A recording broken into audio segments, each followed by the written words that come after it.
आइए दोस्तों, मैं आज आपको बताऊंगा कि भारत पर जो प्रथम मुस्लिम आक्रमण था वो कैसे हुआ, किसने किया और इस्लाम धर्म का प्रचार प्रसार कैसे हुआ। इससे पहले भारत में अखंड भारत की जो स्थापना की थी वो मौर्यों ने की थी। मौर्यों का पतन हो जाता है, गुप्त साम्राज्य बनता है, गुप्तों का भी पतन हो जाता है। उसके बाद जो मोहम्मद बिन कासिम जो सऊदी अरब का था, उसने प्रथम आक्रमण 712 ईस्वी में यानी सिंध पर किया था। सिंध का शासक दाहिर था।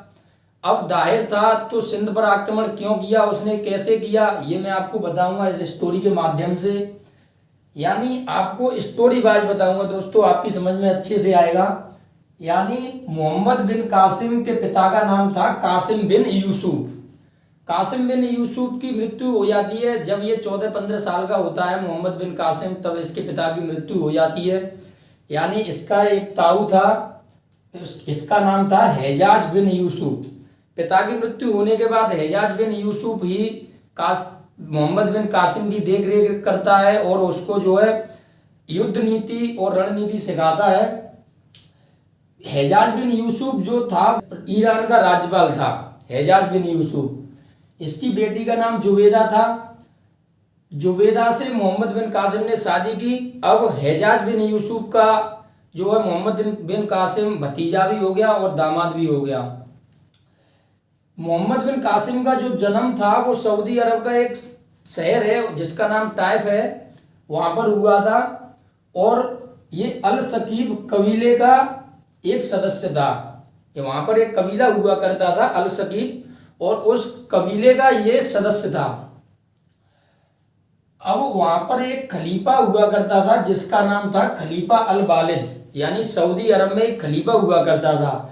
ये तो अल सकीब तो एक कबीला था वहां पे छोटा सा, वहां का एक खलीफा हुआ करता था जिसे कई देशों में राजा बोलते हैं, कहीं कुछ बोलते हैं। यानी वहां का सरदार, वहां का सरदार जो था खलीफा था खलीफा अल वालिद।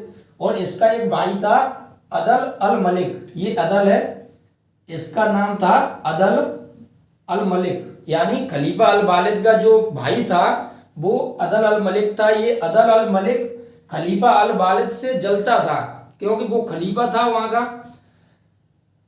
अब एक श्रीलंका देश है, वहां का एक कोई राजा था, उसने खलीफा अल वालिद को कुछ उपहार भेंट किए।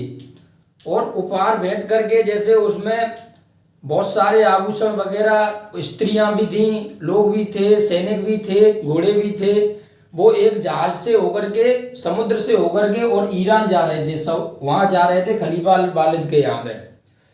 सिंध होकर के जा रहे थे। सिंध पड़ता है ये भारत का जो है सिंध पड़ता है यहाँ पर, जो आज आधुनिक जगह जिसे बोलते हैं पाकिस्तान में पड़ता था सिंध।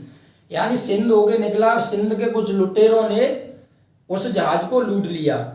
उसमें सबको मौत के घाट उतार दिया जितने भी लोग थे। उसमें सिर्फ एक आदमी बचा और वह भाग करके कैसे भी करके बच के और वहां से पहुंच करके सऊदी अरब पहुंचा। और वहां उसने जा करके इस खलीफा अल वालिद को सारी वाक्यांश सुनाई कि हमारे साथ ये हुआ है। सिंध का राजा दाहिर था तो खलीफा अल वालिद ने उसके लिए एक खत लिखा।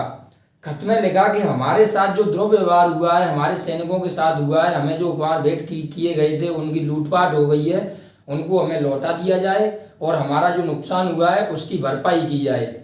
मगर ये जो सिंध का राजा दाहिर था ये थोड़ा घमंडी टाइप का था। इसने उस खत को वहीं पर फाड़ दिया और दूसरा खत लिख दिया कि हम ऐसा नहीं करेंगे बिल्कुल भी। और इसका जो खत लेकर के जो सैनिक आया था उसके साथ इसने बहुत ही ज्यादा दुर्व्यवहार किया। इसने जाकर के सारी बात इसको खलीफा अल वालिद को बताई। खलीफा अल वालिद ने मोहम्मद बिन कासिम से कहा कि आप सिंध जाओ और वहां पर राजा दाहिर, जो दाहिर शासक है, उसको मौत के घाट उतार दो।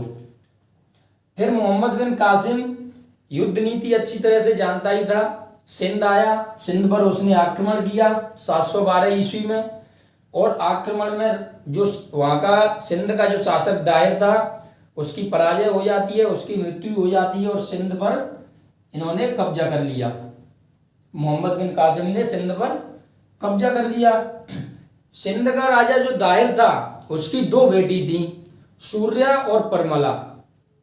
सूर्या और परमला को उसने क्या किया कि उपहार के रूप में, भेंट के रूप में खलीफा अल वालिद के पास में भेज दिया सऊदी अरब।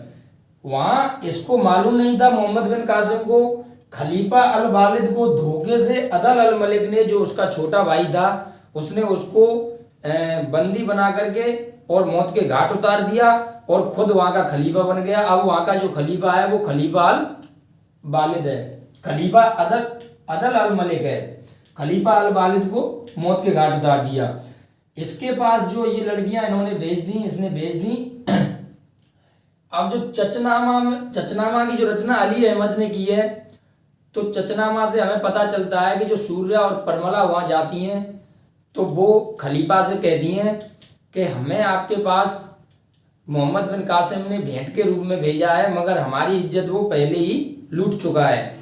इस पर खलीफा अदल अल मलिक बहुत ज़्यादा नाराज होता है, गुस्सा होता है और मोहम्मद बिन कासिम को सिंध से वापस बुला लेता है।